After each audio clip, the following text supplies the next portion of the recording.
ಯಾರೆಲ್ಲ ಈ ವಿಡಿಯೋವನ್ನು ನೋಡ್ತಾ ಇದ್ದೀರಾ ಎಲ್ರಿಗೂ ಸಹ ನನ್ನ ನಮಸ್ಕಾರ. ಇಂದಿನ ವಿಡಿಯೋನಲ್ಲಿ ಧನುರ್ಮಾಸದ ಪೂಜೆಯ ಬಗ್ಗೆ ಒಂದು ಸಂಪೂರ್ಣವಾದಂತಹ ವಿವರಣೆ ಇದೆ. ಧನುರ್ಮಾಸದ ಪೂಜೆ ಇದೇ ಭಾನುವಾರದಿಂದ ಪ್ರಾರಂಭ ಆಗಿದೆ. ಭಾನುವಾರದಿಂದ ಮಾಡಿಕೊಂಡ್ರೆ ಶುಭ. ಧನುರ್ಮಾಸದ ಪೂಜೆಯನ್ನು ತುಂಬ ಅಂತಂದರೆ ಅದು ಮುಗಿಯೋ ಹಂತಕ್ಕೆ ಹೋದಾಗ ಮಾಡಲಿಕ್ಕೆ ಹೋಗಬೇಡಿ, ಅಷ್ಟು ಪ್ರಾಶಸ್ತ್ಯವಲ್ಲ.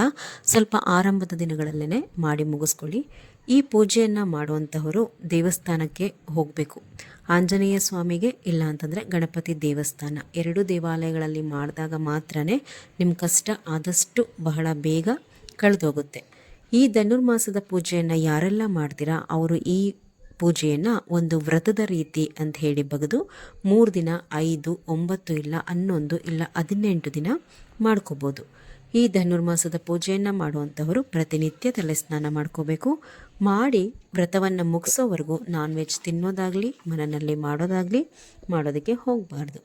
ದೇವಸ್ಥಾನಕ್ಕೆ ಹೋದಾಗ ಒಂದು 9 ಎಳ್ಳು ಬತ್ತಿಯನ್ನು ನಾವು ವ್ರತ ಮಾಡೋ ಅಷ್ಟು ದಿನವೂ ಸಹ ಸ್ವಾಮಿಯ ಎದುರುಗಡೆ ಹಾಕಬೇಕಾಗತ್ತೆ.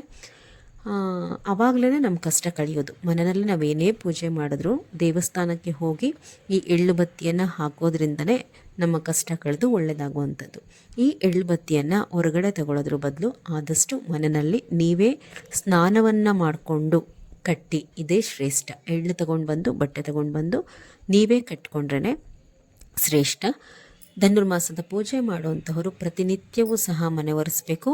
ಬೇರೆ ದಿನಗಳಲ್ಲಿ ನಾವು ರಾತ್ರಿ ಹೊತ್ತು ಗುಡಿಸಿ ಒರೆಸಬಾರ್ದು ಮನೆನ, ಅದು ಸಲ್ಲೋದಿಲ್ಲ. ಆದರೆ ಧನುರ್ಮಾಸದ ಸಮಯದಲ್ಲಿ ನೀವು ರಾತ್ರಿ 8 ಗಂಟೆ ಆದಮೇಲೆ ಮನೆನ ಗುಡಿಸಿ ಒರೆಸಿ ಅಂಗಳವನ್ನು ಸಹ ಸಾರಿಸ್ಕೋಬೋದು. ರಂಗೋಲಿ ಮಾತ್ರ ಹಾಕ್ಲಿಕ್ಕೆ ಹೋಗಬೇಡಿ.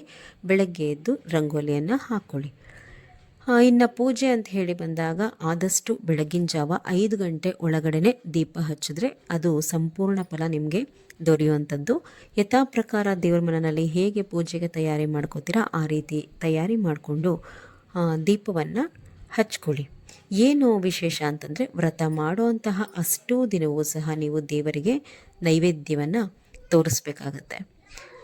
ಮತ್ತು ನಿಮ್ಮ ಮನೆ ದೇವರು ಇರುತ್ತಲ್ವ, ಆ ದೇವರ ಮುಂದೆ ಪ್ರತಿನಿತ್ಯ ಒಂದು ತುಪ್ಪದ ದೀಪವನ್ನು ವ್ರತ ಮಾಡುವಂತಹ ಅಷ್ಟೂ ದಿನ ಹಚ್ಚಿ ಬಹಳ ಒಳ್ಳೆಯದು. ನಾವು ಯಾವುದೇ ವ್ರತ ಮಾಡಬೇಕಾಗಲಿ, ಯಾವುದೇ ವಿಶೇಷ ಪೂಜೆ ಪುನಸ್ಕಾರ ಮಾಡುವಾಗಲಿ ನಮ್ಮ ಮನೆ ದೇವರನ್ನು ಮರಿಬಾರದು. ಅದರ ಸಂಪೂರ್ಣ ಫಲವನ್ನು ನಮಗೆ ಕೊಡುವಂತಹದ್ದು ಮನೆ ದೇವರು. ಹಾಗಾಗಿ ಅವ್ರ ಮುಂದೆನೂ ಸಹ ನಿಮ್ಮ ಒಂದು ತುಪ್ಪದ ದೀಪವನ್ನು ಹಚ್ಚಿದ್ರೆ ನಿಮ್ಮ ಇಷ್ಟ ಕಷ್ಟಗಳು ಕಳೆದು ಒಳ್ಳೆಯದಕ್ಕೆ ದಾರಿ ಆಗುವಂಥದ್ದು. ಇನ್ನು ದೇವಸ್ಥಾನಕ್ಕೆ ಹೋಗುವಾಗ ಚಪ್ಪಲಿಯನ್ನು ಹಾಕ್ಕೊಂಡು ಹೋಗಬೇಡಿ.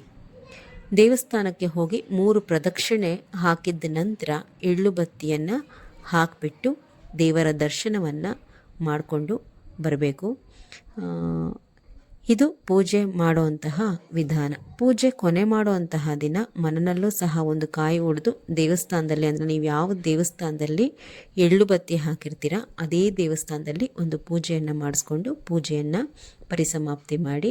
ಇದು ನಾನು ರಾಯರಿಗೆ ಸಂಬಂಧಪಟ್ಟಂತೆ ಧನುರ್ಮಾಸದಲ್ಲಿ 2 ಮಣ್ಣಿನ ದೀಪವನ್ನು ಹಚ್ಚಿ ಪೂಜೆ ಮಾಡುವಂತಹ ಒಂದು ವಿಡಿಯೋವನ್ನು ಹಾಕಿದ್ದೀನಿ. ಅದನ್ನು ನಾನು ಸಹ ಮಾಡ್ತಾ ಇರುವಂತಹದ್ದು. ಮತ್ತು ಧನುರ್ಮಾಸದ ಪೂಜೆಯನ್ನು ಸಹ ಮಾಡ್ತಾಯಿದ್ದೀನಿ.